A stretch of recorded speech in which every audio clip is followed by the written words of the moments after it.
आज का टॉपिक हमारा टाइप्स ऑफ पोलराइजेशन। तो जैसा कि हम पोलराइजेशन के बारे में जानते ही हैं, डाइलेक्ट्रिक पोलराइजेशन जो है, जब हम किसी मटेरियल को फील्ड अप्लाई करते हैं तो उस मटेरियल के ऊपर डाइपोल मोमेंट डेवलप होता है और डाइपोल मोमेंट का पर यूनिट वॉल्यूम जो कैलकुलेशन है वो हमें डाइलेक्ट्रिक पोलराइजेशन प्रोवाइड करता है।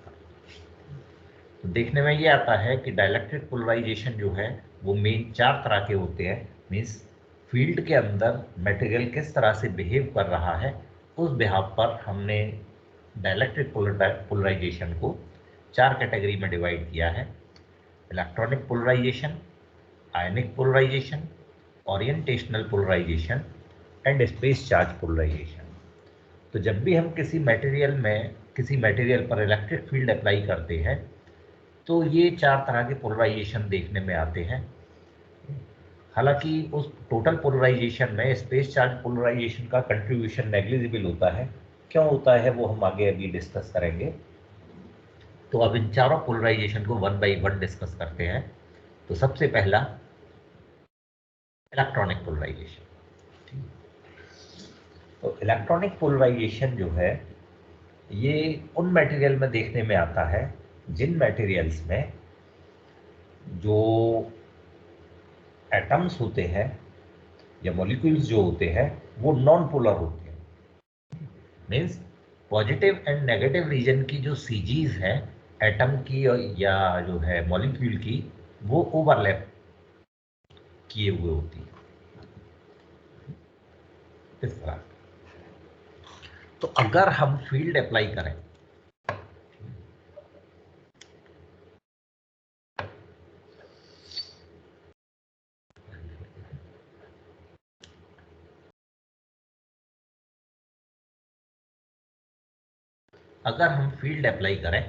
तो देखिए यहाँ तो नेगेटिव एंड पॉजिटिव रीजन की सीजीज ओवरलैप कर रही हैं, लेकिन जैसे ही हमने फील्ड अप्लाई किया तो फील्ड क्या करेगा, न्यूक्लियस को धकेलेगा आगे की तरफ और इलेक्ट्रॉन क्लाउड को अट्रैक्ट करेगा, जिसकी वजह से जो एटम है वो डिफॉर्म हो जाएगा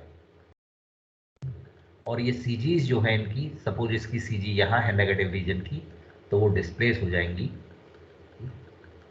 और जितनी डिस्टेंस से डिस्प्लेस हुई हैं तो चार्ज और उस डिस्टेंस के कैलकुलेशन से हम इसके ऊपर डाइपोल मोमेंट जो है कितना डेवलप हुआ वो कैलकुलेट कर सकते हैं। मीन्स मटेरियल जो है वो पोलराइज्ड हो जाएगा।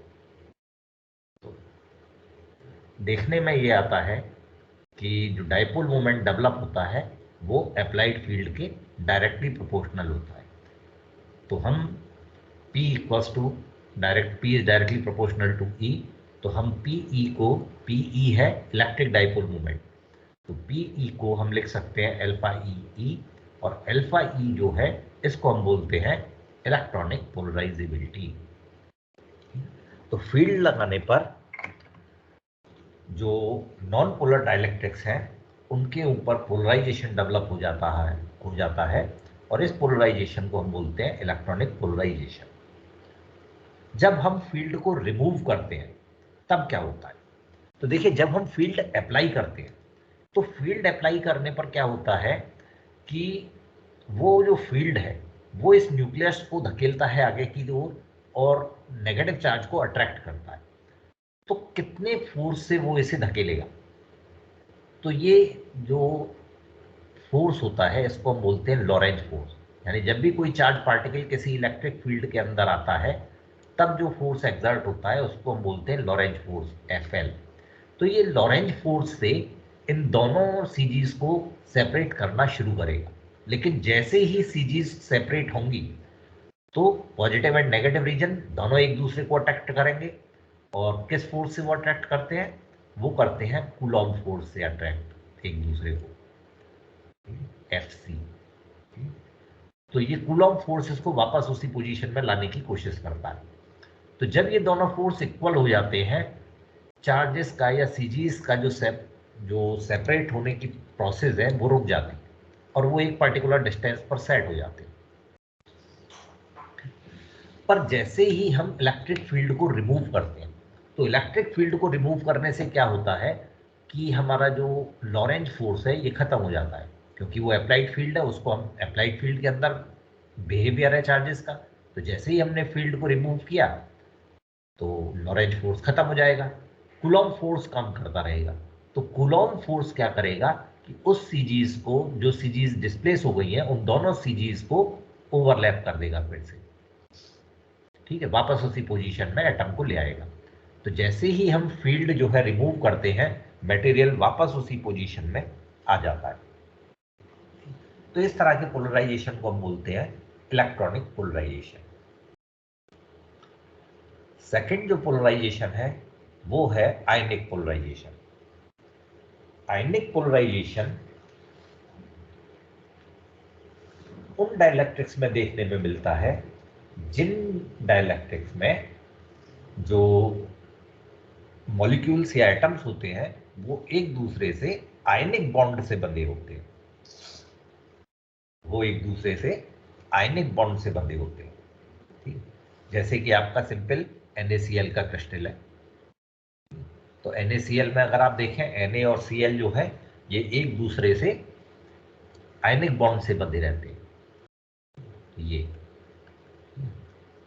सोडियम आयन दे देता है, एक इलेक्ट्रॉन क्लोरीन को दे देता है, और क्लोरीन उसको लेकर नेगेटिवली चार्ज हो जाता है, और इन दोनों के बीच में आयनिक बॉन्ड बन जाता है। तो इस तरह से ये दोनों एक दूसरे के साथ बॉन्ड बनाते हुए एडजस्ट हो जाते हैं।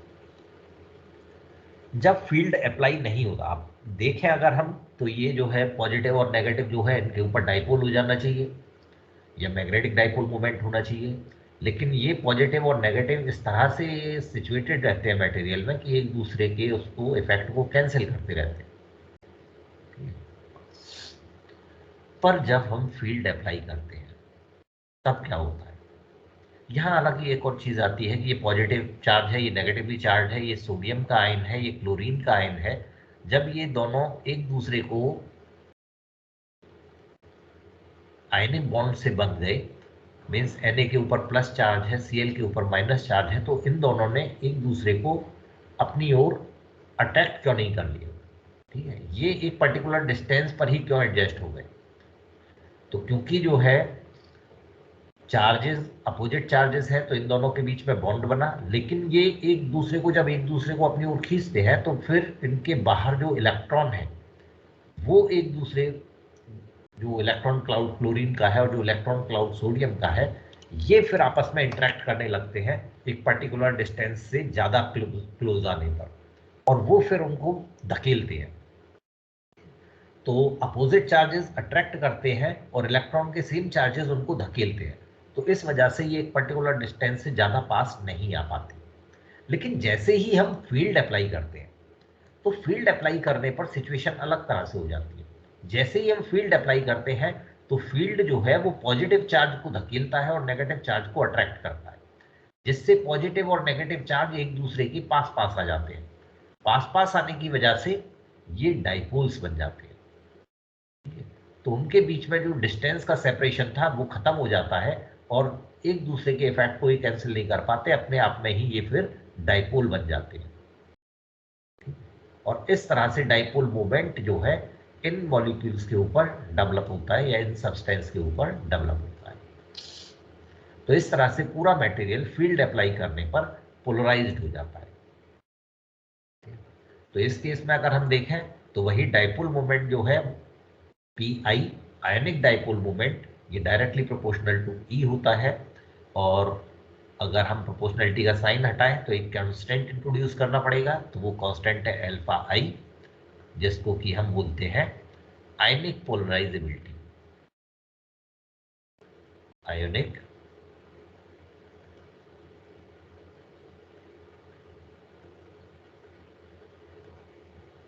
Polarisability.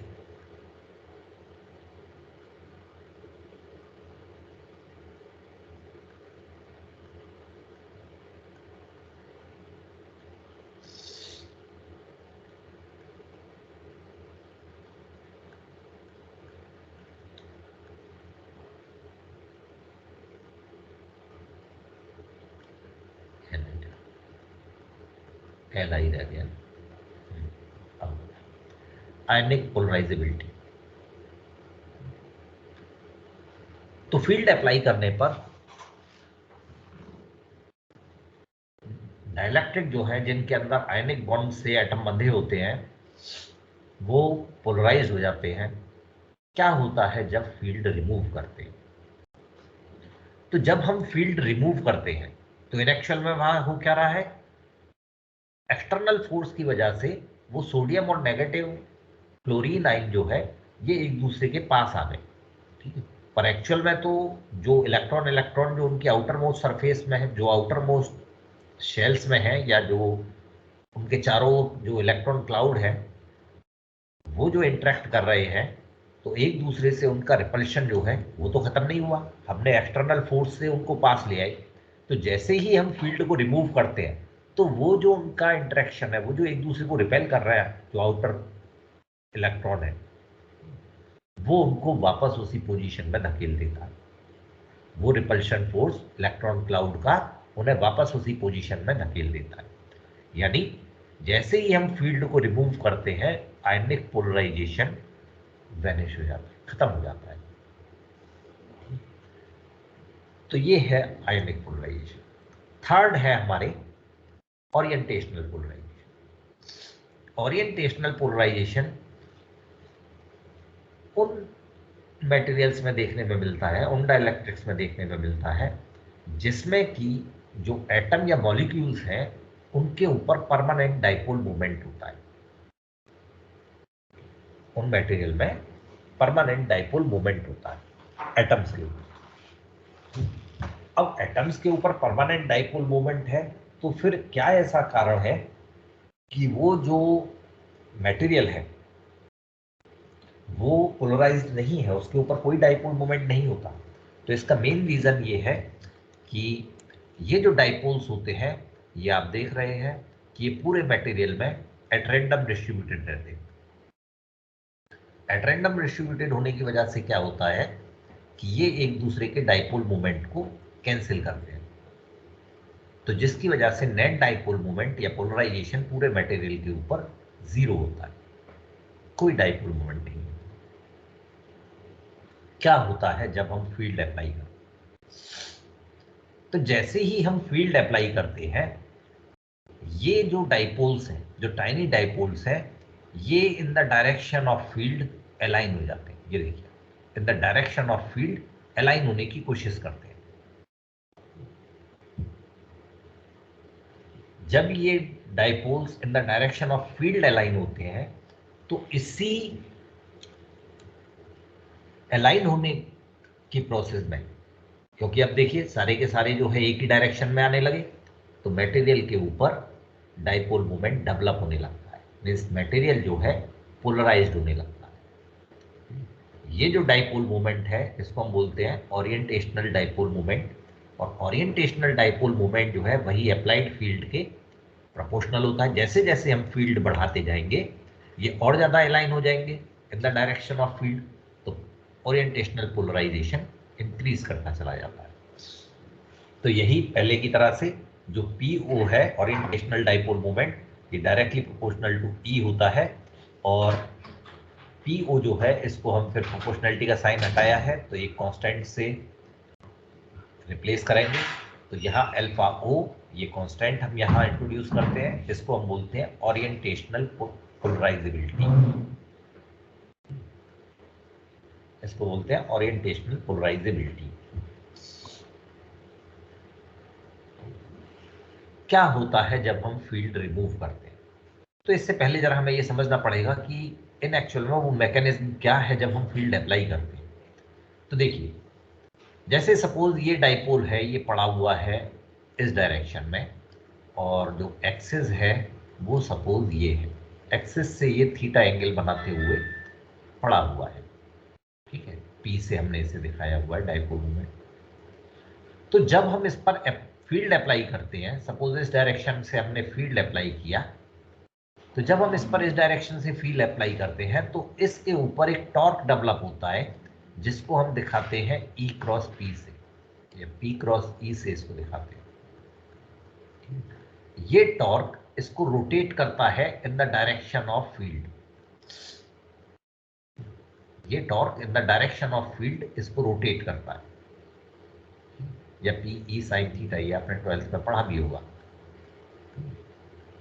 P E sine theta. तो इस प्रोसेस में क्योंकि टॉर्क लग रहा है, इतना उसका अमाउंट है, तो इस रोटेशन में सपोज ये जो है इस फोर्स से या इस टॉर्क से डी थीटा एंगल से डिस्प्लेस हुआ, तो कितना वर्क करना पड़ेगा इसके रोटेशन में, D W equals to tau D theta, इतना वर्क इसे करना पड़ेगा। और RMS of work is known as energy. तो इतनी एनर्जी जो है वो डेवलप होगी सिर्फ डी थीटा से रोटेट करने में, माइन्यूट से एंगल डी थीटा से रोटेट किया। तो ये जो एनर्जी है, जो एनर्जी डेवलप हुई, ये एनर्जी ये मॉलिक्यूल स्टोर कर लेता है अपने अंदर। जब हम फील्ड अप्लाई करते हैं तो फील्ड अप्लाई करने में मॉलिक्यूल रोटेट होते हैं इन द डायरेक्शन ऑफ फील्ड, और इस रोटेशन में जो एनर्जी डेवलप होती है, इस एनर्जी को वो मॉलिक्यूल स्टोर कर लेता है अपने अंदर। पर जैसे ही हम फील्ड को रिमूव करते हैं, जैसे ही फील्ड को रिमूव करते हैं, ये जो एनर्जी स्टोर है इसके अंदर, जो एनर्जी इसने स्टोर कर ली है अपने अंदर, ये एनर्जी इसको वो फोर्स प्रोवाइड करती है वापस उसी डायरेक्शन में आने के लिए। तो जैसे ही हम फील्ड को रिमूव करते हैं, मॉलिक्यूल वापस उसी डायरेक्शन में आ जाता है जिस डायरेक्शन में ये पहले ओरिएंटेड था।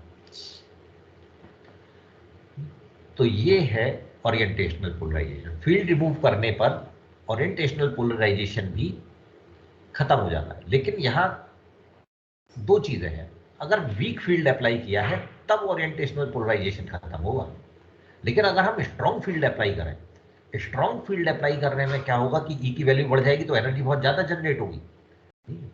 तो एनर्जी ज्यादा जनरेट होगी, तो सपोज ये इस डायरेक्शन में अलाइन हो गया मॉलिक्यूल जो है, और जो एनर्जी डेवलप हुई इसमें बहुत ज्यादा एनर्जी डेवलप होगी, और इस एनर्जी को ये मॉलिक्यूल अपने अंदर स्टोर नहीं रख पाता, इन the form of heat radiate कर देता है इस एनर्जी को। तो जैसे ही हम फील्ड को रिमूव करते हैं, स्ट्रॉन्ग फील्ड को जैसे ही हम रिमूव करते हैं,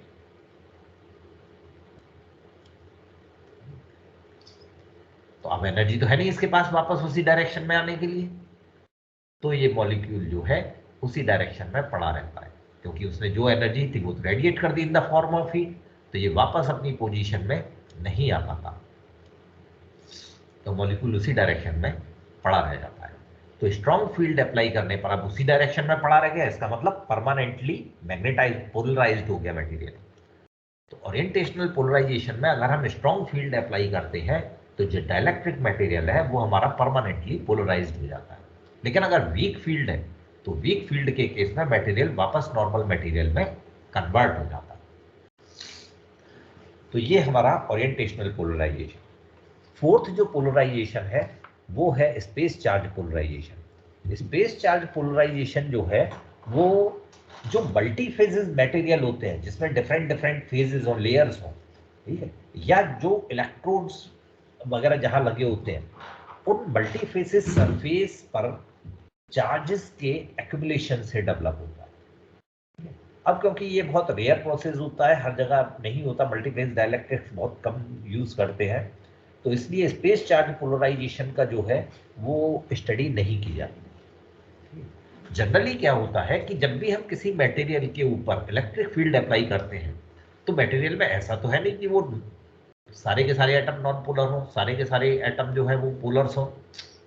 एक्चुअल में वो मिक्सचर होता है, उसमें पोलर भी होते हैं, उसमें आयनिक बॉन्ड भी होते हैं, उसमें कोवेलेंट बॉन्ड भी होते हैं, उस मटेरियल में पोलर मटेरियल भी होते हैं, नॉन पोलर भी होते हैं, सब होते हैं, मिक्सचर होता है वो एक तरह से। तो जब हम इलेक्ट्रिक फील्ड अप्लाई करते हैं तो तीनों ही पोलराइजेशन एक साथ उसमें होते हैं। तो जो मटेरियल जो पूरा हमारा पोलराइज्ड हुआ, उस पूरे मटेरियल की जो पोलराइजेबिलिटी है वो उन तीनों polarizability means electronic polarizability, ionic polarizability and orientational polarizability का सम होती है। तो इस तरह से हम आयनिक पोलराइजेबिलिटी अगर कहीं पर फील्ड अप्लाई कर रहे हैं तो तीनों पोलराइजेबिलिटी के सम से कैलकुलेट कर लेते हैं। तो ये था हमारा टाइप्स ऑफ पोलराइजेशन।